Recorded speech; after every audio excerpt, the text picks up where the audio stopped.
Pour se démarquer au cours de la Journée mondiale des sols, organisée chaque 6 décembre, l'UNAPROVICI, à travers son président Daï Olivier, à la fois président du réseau des acteurs agricoles solidaires de l'Afrique de l'Ouest, a initié un atelier de remise à niveau de ses cadres. Au cours de ces différentes interventions, le premier responsable de l'Union des producteurs de vivriers de Côte d'Ivoire a non seulement dévoilé les 12 piliers de sa structure, mais s'engage également à réduire le coût de la vie. À l'entendre, 475 milliards de francs sont investis pour l'importation du riz. Et pour pallier à cela, le président mise déjà sur la formation de 10 000 jeunes à travers le pays. On a formé 2 000, c'est-à-dire 4 000 jeunes au nord.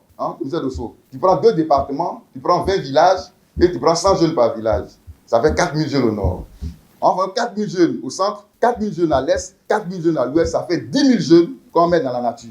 Cet atelier a permis aux participants de comprendre des notions comme le cycle agricole, l'économie circulaire, ainsi que les phénomènes liés au changement climatique. Tout cela grâce à une batterie d'experts, de consultants et de formateurs mobilisés par l'UNAPROVICI. Aujourd'hui, la mise en valeur, la mise en œuvre des cycles agricoles dans le cadre de l'économie circulaire pourrait non seulement permettre de réduire les coûts de production, de permettre le développement de nouvelles spéculations, mais surtout un entretien, une bonne gestion des terres pour une agriculture durable. D'abord, il faut commencer par remercier les organisateurs de cet atelier-là. Et en l'occurrence, l'UNAPROVICI, qui est une structure qui prend des initiatives.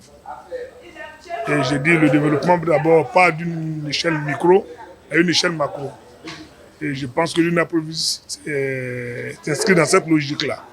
Les différents acteurs agricoles venus des différentes régions du pays et d'ailleurs ont abordé des grands axes comme la création, planification et gestion des risques ainsi que le négoce agricole. Un moment solennel pour le président d'annoncer la journée internationale pour le développement des compétences des acteurs agricoles africains, dont la Côte d'Ivoire demeure le pays pilote.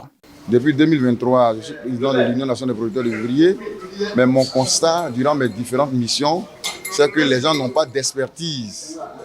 Et quand vous n'avez pas d'expertise, vous ne pouvez pas donner des résultats.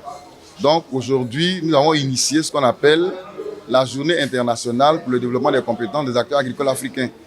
Parce qu'en tant que président du RASAO, c'est-à-dire du réseau des acteurs agricoles de l'Afrique de l'Ouest, où je gère 10 pays, il était bon que tous les acteurs agricoles africains se réunissent dans un lieu précis pour avoir des compétences. Et je pense que c'est la première formation, mais on en aura durant toute l'année 2026.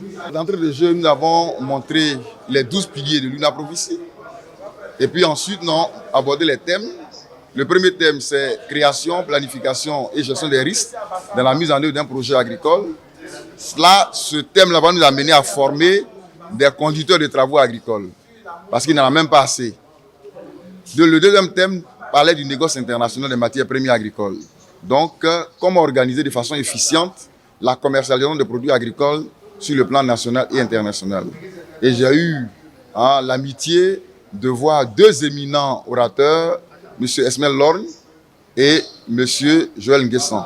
Désigné comme partenaire pour la bonne marche du dit projet, l'ONG Droits de l'Homme pour la paix des Burkinabés à l'étranger invite ses compatriotes à la conformité. Notre présence ici témoigne l'engagement de l'assistance et de l'accompagnement de cette union nationale des producteurs de vivriers de Côte d'Ivoire qui permettra de sensibiliser à nos millions de compatriotes burkinabés à immatriculer leurs champs et aussi dans le domaine du vivrier de se conformer à la loi et us de coutume du pays hôte. Engagé puis déterminé à atteindre ses objectifs, le président de l'UNAPROVICI précise. Monsieur le Président de la République, qui fait tous ses efforts pour donner à la Côte d'Ivoire une vision normale. Lors des dernières élections, il a été candidat, il a gagné. Mais il rêve grand. Il faut que tous les Ivoiriens apprennent à rêver grand. Parce qu'il a dit bâtir une grande nation. Mais il faut que chacun dans son compartiment apprenne à bâtir la grande nation que nous sommes. Et nous avons décidé à l'UNAPROVICI de bâtir une économie agricole efficace, efficiente et dynamique pour le bonheur des acteurs agricoles de Côte d'Ivoire et le développement local. On peut s'attendre à beaucoup de choses. On a les centres médicaux des acteurs du vivrier.